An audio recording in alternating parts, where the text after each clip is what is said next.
परमेश्वर के वचन पर विश्वास करना है, बोलो हालेलुया। अमेरिका के पूर्व राष्ट्रपति जॉर्ज बुश ने कहा यह वचन जिंदगियों को बदलने वाला वचन है। उसने कहा यह वचन हमारे विश्वास की फाउंडेशन है। साउथ अफ्रीका के प्रेसिडेंट ने कहा यह वचन वो वचन है जो हमारे लिए एक लाइट, एक रोशनी की तरह, एक कमांडमेंट, एक नियम की तरह काम करता है, इसलिए हम गिरते नहीं हैं। मदर टेरेसा ने कहा यह वचन ऐसा वचन है जिस वचन ने मुझे घुमंड से नम्रताई में बदल दिया, जिसने कीड़ों को भी प्यार करना सिखाया, यह वो वचन है। आज परमेश्वर का आत्मा कह रहा है फूल मुरझा जाता है, घास सूख जाती है, परंतु प्रभु का वचन हमेशा अटल रहता है। परमेश्वर ने इस्राएलियों को कहा मैं तुम्हें छुड़ाऊंगा, उन्हें छुड़ाया गया। परमेश्वर ने कहा मैं लाल समंदर को 2 हिस्सों में बांटूंगा, लाल समंदर ने रास्ता छोड़ दिया। परमेश्वर के वचन में लिखा है, उसने कहा एक मुक्तिदाता उद्धार करता आएगा। यीशु मसीह इस दुनिया में आया, वो मारा गया, दफनाया गया। यीशु ने कहा मैं तीसरे दिन फिर जिंदा हो जाऊंगा। उसने वचन बोला और वो तीसरे दिन जिंदा हो गया। उसके वचन में सामर्थ है मेरे प्रियो, बोलो हालेलुया। यीशु मसीह ने अब हमें क्या बोला? मत्ती उसके 24 अध्याय में लिखा है, चेलों ने प्रभु के पास आकर कहा प्रभु अंत के समय में जब तू इज़राइल को राज्य फेर देगा तो उसके चिन्ह क्या होंगे? चेलों ने आकर यीशु से कहा प्रभु अंत के समय की बातें क्या होगी? यीशु मसीह ने अपने मुंह से वचन निकाले और बोलना शुरू किया, सुनो, जाति जाति पर चढ़ाई करेगा, धर्म धर्म पर चढ़ाई करेगा, राज्य राज्य पर चढ़ाई करेगा, अकाल पड़ेंगे, भूकंप आएंगे, लड़ाइयां होंगी, युद्ध लड़े जाएंगे, बहुत सारे झूठे मसीही आ जाएंगे और उस समय आकाश की शक्तियां हिलाई जाएंगी, तारागण और आकाश की शक्तियां गिर जाएंगी। लेकिन याद रखो यह पीड़ाओं का आरंभ होगा। यीशु मसीह ने पहले ही इस वचन को बोल दिया। परमेश्वर का वचन अटल है, वो आज भी पूरा हो रहा है। कितने लोग जानते हैं कि आज परमेश्वर यीशु के वचन पूरे हो रहे? भूकंप आ रहे कि नहीं आ रहे? लड़ाइयां हो रही है कि नहीं हो रही? आकाश की शक्तियां हिलाई जा रही है कि नहीं हिलाई जा रही? आपको सुनकर हैरानी होगी कि दिन बहुत छोटे हो चुके हैं। अभी हमने क्रिसमस सेलिब्रेट किया ही था, अगला क्रिसमस फिर आ गया है। समय बहुत तेजी से जा रहा है। वैज्ञानिक लोगों ने कहा है, रिपोर्टर्स ने और न्यूज चैनल्स ने कहा है कि हमारे दिन छोटे हो गए हैं। पृथ्वी ने अपनी गति को तेज कर दिया है। आप गूगल करो, आप यूट्यूब पर देखो, वो न्यूज आपको दिखाई देगी। वो बोल रहे हैं कि दिन फास्ट हो चुके हैं। मेरे प्रियो, अब पृथ्वी भी जल्दी में है, अब समय भी जल्दी में है कि उसका यीशु मसीह जल्दी आ जाए, उसका राजा जल्दी आ जाए। और मैं आपको बताना चाहता हूं, यीशु मसीह के वचन आज सत्य हो रहे हैं। परमेश्वर के वचन आज पूरे हो रहे हैं। यीशु ने मत्ती 24 में क्या कहा था? यह सब होगा और आज हो रहा है। घास सूख जाती है, फूल मुरझा जाता है, लेकिन प्रभु का वचन अटल रहता है। कितने लोगों को ऐसा महसूस होता है कि दिन बड़ी जल्दी से गुजर रहे हैं? डिड यू फील और नॉट? हैव यू फेल्ट और नॉट? आपने महसूस किया या नहीं किया? आपने महसूस किया होगा दिन कितनी जल्दी से जा रहे हैं। सुबह हुई और रात, ऐसा लग रहा है कि नहीं लग रहा है? ऐसा क्यों हो रहा है? Because time is very fast, समय फास्ट हो चुका है। और पवित्र वचन बाइबल के सारे वर्ड्स पूरे हो रहे हैं, इसलिए वचन पर विश्वास करें, बोलो हालेलुया। वो अपना वचन भेजकर उनको चंगा करता है और तबाही से बचाता है। एक वचन पढ़िए, मत्ती उसके 8 अध्याय उसके 23 वचन में, मैथ्यू चैप्टर 8 वर्स 23। मत्ती उसके 8 अध्याय उसके 23 वचन में एक हम बहुत बड़े वाक्य को यहां पे देखते हैं। प्रभु यीशु मसीह अपने चेलों के साथ कश्ती में जा रहे हैं। जब वह नाव पर चढ़ा तो उसके चेले उसके पीछे हो लिए और देखो, झील में एक ऐसा बड़ा भूकंप उठा के नाव लहरों में ढांपने लगी और वह सो रहा था। तब उन्होंने पास आकर उसे जगाया और कहा, हे प्रभु हमें बचा, हम नाश हुए जाते हैं। उसने उससे कहा, हे अल्प विश्वासियों, तुम क्यों डरते हो? तब उसने उठकर आंधी और तूफान को डांटा, पानी को डांटा और वह शांत हो गया। और जो लोग अचंबा करके उससे कहने लगे, यह कैसा मनुष्य है कि आंधी और तूफान भी इसकी आज्ञा मानते हैं। हालेलुया। यहां पे हम एक वाक्य देखते हैं कि यीशु मसीह अपने चेलों के साथ झील में जा रहे हैं। प्रभु यीशु मसीह अक्सर सारा दिन सेवकाई करते थे और इस समय ऐसा है कि यीशु कश्ती में सोए हुए हैं। Jesus Christ is sleeping in the boat. अपने पड़ोसी को बोलो, यीशु कश्ती में सोए हैं, अनकॉन्शियस नहीं, सोए हैं। बाइबल कहती है यीशु मसीह कश्ती में सोए हैं। आज आपके जीवन में तूफान हो सकता है, आज आपकी लाइफ में परेशानी हो सकती है, आज आप बीमारी से पीड़ित हो सकते हैं, आज आप कर्ज और संघर्ष से जूझ रहे हो सकते हैं, लेकिन यह वचन आपको यह शिक्षा देता है कि आपका परमेश्वर यीशु मसीह आपकी कश्ती यानी आपके मन में सोया हुआ है। और जब तूफान आता है आपने उसे जगाना है और क्या कहना है, हे प्रभु यीशु, मैं प्रार्थना करता हूं कि आप इस तूफान में मेरी मदद करोगे।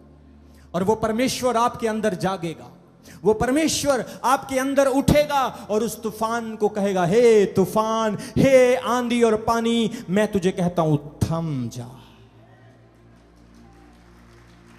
मेरे प्रियो, परमेश्वर के वचन में कितनी सामर्थ है। पानी भी यीशु की आज्ञा मानते हैं, बोलो हालेलुया। तूफान भी यीशु मसीह की आज्ञा को पालन करते हैं, बोलो आमीन। आप देखें, यीशु ने तूफान को डांटा। कितने लोगों ने दया सागर मूवी देखी है, जीसस क्राइस्ट की, पैशन ऑफ क्राइस्ट देखी है, जीसस मूवी देखी है। आपने उसमें देखा होगा कि यीशु मसीह कैसे पानी को थमते हैं। मैंने जब वो पहली बार मूवी देखी थी, मैं आपको बता रहा हूं, मैं रो रहा था उस फिल्म को देख करके। मैं कह रहा था सचमुच में इस मूवी में देखकर मुझे ऐसा लग रहा है कि यीशु इतना सामर्थी है। अगर वो यीशु मेरे बिल्कुल सामने हो तो मैं तो अनएक्सप्लेनेबल। और एक दिन आएगा, मैं आपको बता रहा हूं, आप यीशु के साथ होंगे। एक दिन आएगा आप प्रभु के साथ रहेंगे। वो आपका हाथ पकड़ेगा, बोलेगा तू मेरा बेटा है, तू मेरी बेटी है। मैं तुझे देखता था, तू चमकौर साहब चर्च में जाती थी, मैं तुझे देखता था, तू परमेश्वर का वचन सुनता था। परमेश्वर आपको प्रेम करता है, इसलिए उसने आपको अपना वचन भेजकर बचा लिया है, बोलो हालेलुया। वचन में लिखा वह अपना वचन भेजकर उन्हें तबाही से बचाता है। बाइबल कहती चेले प्रभु के साथ हैं और यीशु कश्ती में सोए हैं। और यीशु ने क्या कहा, क्यों डर गए हो, हे अल्प विश्वासियों, क्यों डर गए हो। आज कई बार हम भी डर जाते हैं, हम भी अपने विश्वास से गिर जाते हैं, लेकिन प्रभु ने कहा क्यों डर गए हो। उसने कहा हे तूफान थम जा, और बाइबल कहती तूफान थम गया। मेरे प्रियो, परमेश्वर यीशु के वचन में इतनी सामर्थ है कि तूफान भी उसका कहना मानते हैं, तूफान भी उसका कहना मानते हैं, आंधी तूफान भी उसकी आवाज को सुनते हैं, जानवर भी उसकी आवाज को सुनते हैं। नीनवा के समय में, योना के समय में उसने मछली को ठहरा दिया, मछली भी उसका कहना मानती। बिलाम के समय में उसने गधी के बच्चे को इंसानों की बोली बोलना सिखा दिया। इसका मतलब जानवर भी, गधे भी उसकी आवाज को सुनते हैं। कबूतर, कौवा जब नूह के समय में छोड़ा गया था पानी का अनुमान लगाने के लिए, वो भी उसका कहना मानते हैं, लेकिन इंसान आज उसका कहना नहीं मानते। इंसान कहते हम बहुत सियाने हैं, इंसान कहते हम बहुत अच्छे हैं, हमें परमेश्वर की जरूरत नहीं, हमारे पास पैसा है, हमें पास्टर जी की जरूरत नहीं, हम कोई और पास्टर ढूंढ लेंगे, हम कहीं और चले जाएंगे। लेकिन याद रखो, यीशु मसीह एक है और वो यीशु मसीह ही है जो आपको जानवरों से इंसान बना सकता है। बोलो हालेलुया, बोलो आमीन। कितने लोग जानते हैं कि यीशु मसीह ने लाजर को जिंदा किया? कैसे जिंदा किया? वचन से। बोलो कैसे? आपकी आवाज बड़ी छोटी है, बोलो कैसे? वचन से। लाजर को उसने क्या कहा? हे लाजर कब्र से, बोलो क्या कहा? कब्र से बाहर आ। सिर्फ वचन बोला और मरा हुआ। सिर्फ मरा हुआ नहीं, बाइबल कहती 4 दिन का मरा हुआ, कब्र से क्या हुआ? बाहर आ गया। इसका मतलब क्या है? परमेश्वर के वचन में सामर्थ है, उसके वचन में पावर है। बोलो हालेलुया। वचन में लिखा है, एलिया ने क्या वचन दिया था? सारपत नगर की विधवा को अकाल पड़ा हुआ था, उसने कहा पहले मेरे लिए रोटी बना के लेके आ, फिर अपने लिए और अपने बेटे के लिए बनाना। उसने प्रभु के दास के वचन को फॉलो किया, रोटी बनाकर लेकर आई। बाइबल कहती 3.5 साल का अकाल था, ना मटके से आटा खत्म हुआ और ना कुप्पी से तेल खत्म हुआ। उसका परिवार और वो सारा घराना और एलिया नबी उसी मटके और उसी कुप्पी से खाते रहे, क्योंकि जो खुदा के वचन की पालना करता है उसके घर में परमेश्वर कहता है किसी वस्तु की घटी नहीं होगी यीशु मसीह के नाम में। आपके घर में आटा कभी खत्म नहीं होगा, आपके घर में अनाज की कमी नहीं होगी, आपके घर में कभी अकाल नहीं पड़ेगा। परमेश्वर आपको ऐसा बनाएगा, ऐसा ब्लेस करेगा कि आप मांगने वाले नहीं, आप बांटने वाले होंगे यीशु मसीह के नाम में। बोलो हालेलुया। हम देखते हैं उसने एलिया के वचन को माना। परमेश्वर के दास का वचन परमेश्वर का वचन होता है। बोलो हालेलुया। परमेश्वर के दास का वचन, बोलो अपने पड़ोसी को,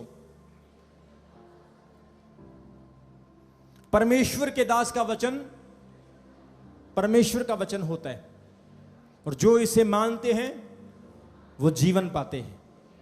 आमीन। क्या लिखा है? उसने कहा मेरे लिए पहले ला। अलीशा ने क्या कहा था? वचन दे रहा हूं, बर्तन इकट्ठे कर लेना, ऊपर से तेल आएगा, बर्तनों में उठेलती जाना। वो उठेलती गई, जब बर्तन खत्म हो गए तेल भी बंद हो गया और वो ब्लेस हो गई। उसने वचन को फॉलो किया। आज परमेश्वर का वचन हमें क्या सिखाता है? वह अपना वचन भेजकर उन्हें चंगा करता है और तबाही से, सब बोलो, वह अपना वचन भेजकर उन्हें चंगा करता है और तबाही से बचाता है। आज नशों की तबाही है कि नहीं है? सरकार कितना जोर लगा रही है। आज देखो आप, हमारे पंजाब में नशे को खत्म करने के लिए बहुत बड़ा युद्ध किया जा रहा है, युद्ध नशे के विरुद्ध। बहुत अच्छी बात है। सरकार कितना जोर लगा रही है, जो भी नशे वाला मिल रहा है उसको पकड़कर पुलिस स्टेशन में बंद कर रही है। नशे वाले लोगों के घर भी तोड़े जा रहे हैं और नशे के ऊपर पूरी लगाम को कसा जा रहा है। ये एक तबाही है, ये एक तबाही है जो लोग नशा कर रहे हैं। लेकिन परमेश्वर का वचन अगर सुने, परमेश्वर के वचन को अगर अपने दिल में जगा दें, तो ये वचन आपको नशे से सिर्फ छुड़ाएगा नहीं, बल्कि पूरा छुटकारा दे देगा। जितने लोगों ने विश्वास किया, देखो उनकी जिंदगियां बदली कि नहीं बदली। देखो परमेश्वर ने उनकी लाइफ को चेंज किया कि नहीं किया। अगर वो प्रभु में नहीं होते तो आज मर चुके होते। अगर वो प्रभु में नहीं होते तो शायद आज किसी गलत जगह पर होते। अगर वो प्रभु में नहीं होते तो शायद उनसे कोई बड़ा क्राइम हो जाता। लेकिन ये परमेश्वर का अनुग्रह है कि प्रभु ने इस वचन के द्वारा उनको बदल दिया है। हम देख रहे हैं कि वो अपना वचन भेजता है। आज मेरे प्रियो, वचन को सुने, वचन को सुने और वचन को माने। सुनना और मानना दोनों चीजें अलग अलग है। कई बार हम किसी को कहते हैं पुत्र थोड़ा काम कर दी, अच्छा जी मैं कर देना है, पर काम करना नहीं है, बोल देना है। वो क्या कहते हैं, कहना मोरना नहीं तो डक्का। होते ऐसे लोग के नहीं होते? कई बार घर में कहते बेटा ये थोड़े बर्तन तो उठाना। हाँ उठा देता हूं। 1 घंटे बाद देखेंगे बर्तन फिर वहीं पे पड़े होंगे। ऐसे बच्चे होते कि नहीं होते? कपड़े भी मम्मा धोएगी, प्रेस भी मम्मी करेगी, बर्तन भी मम्मी साफ करेगी, खाना भी मम्मी बनाएगी, खाना टिफिन में पैक भी मम्मी करेगी, नहलाएगी भी मम्मी, सुलाएगी भी मम्मी। मतलब कई बच्चे, कई लोग ऐसे होते हैं, काम नहीं करेंगे और मना भी नहीं करेंगे, हो जाएगा, लेकिन कब होगा कोई तारीख नहीं, कोई डेट नहीं, कोई टाइम नहीं। ऐसे होता कि नहीं होता? यहां पे कुछ नौजवान लड़के बैठे, लड़कियां बैठे, जिम में जाएंगे, बड़ी एक्सरसाइज करेंगे ये, और बना बना के रील डालेंगे, देखो मैंने 10 किलो उठा लिया, देखो मैंने। कई तो आजकल बड़े टेढ़े मेढ़े होके बड़ी एक्सरसाइज करती हैं, फिगर बनाती हैं, लेकिन घर में अपने पापा को, अपनी मम्मी को पानी का गिलास तक नहीं देती। मतलब कहना मोड़ना नहीं, डक्का तोड़ना नहीं, ना तो हम मना करेंगे ना हम काम करेंगे। ऐसा होता कि नहीं होता है? मैं आपको बता रहा हूं, मैं अपने बच्चों को हमेशा सिखाता हूं, बेटा अगर मैंने घर में कोई भी चीज यहां पर बिखरी हुई देखी तो मैं तुम्हें बिखेर दूंगा, क्योंकि मैं ऐसा पिता हूं जो प्यार भी करता हूं और गुस्सा भी करता हूं। अगर खाना है, अच्छे कपड़े पहनने हैं, सब कुछ अच्छा मिलेगा, लेकिन परमेश्वर के काम में ना नहीं चाहिए मुझे। परमेश्वर के काम में मुझे 100 नहीं 1000% काम चाहिए। आप यहां पर बैठकर प्रभु का वचन सुन रहे हैं, ये लड़के म्यूजिशियंस यहां पे बजा रहे हैं, क्वायर के इतने अच्छे अच्छे बच्चे यहां पे बैठे हैं, ये बहुत अच्छी बात है। इस उम्र में आप खुदा की स्तुति कर रहे हो, उसकी तारीफ कर रहे हो, सोच कर देखो खुदावंद आपसे कितना खुश होगा। कई बार हम सोचते हैं मैं चर्च में जाता हूं, सेवा करता हूं, मेहनत करता हूं, मैं परमेश्वर की हुजूरी में जाता हूं, मैं बहुत काम करता हूं, मैं परमेश्वर की हुजूरी में लंगर बनाता हूं, कारपेट बिछाता हूं, इतनी सफाई करता हूं। आपको करनी पड़ेगी, आपको करना होगा, क्योंकि आप किसी इंसान के लिए नहीं, आप उस परमेश्वर के लिए कर रहे हैं जिस परमेश्वर ने आपके लिए स्वर्ग राज्य में बड़े इनाम रखे हुए हैं। आप प्रभु में चलकर तो देखो, यहां पे जितने लड़के बैठे मैं आपको बता रहा हूं, कई यहां पे पहली बार आए होंगे, कई यहां पे फर्स्ट टाइम आए होंगे। मैं आपको बोल रहा हूं, आप चलकर तो देखो, एक संडे, 2 संडे, 1 महीना, 2 महीने, 6 महीने, 1 साल आकर तो देखो, आकर तो देखो, आपको फर्क महसूस होगा। आपको पता चलेगा कि परमेश्वर की समर्थ सच में मुझे संभाल रही है, सच में मेरे जीवन में काम कर रही है। परमेश्वर अपना वचन भेजता है। एक व्यक्ति एक बहुत बड़े पानी में खड़ा था, बाढ़ आ गई, बहुत ज्यादा बाढ़ आ गई, पानी पानी हो गया, घर डूब गए, गाड़ियां डूब गई, जानवर मर गए, बहुत बड़ी बाढ़ आ गई, और वो व्यक्ति पानी में खड़ा है और वो कह रहा है मैं परमेश्वर को मानता हूं, परमेश्वर मुझे बचाएगा।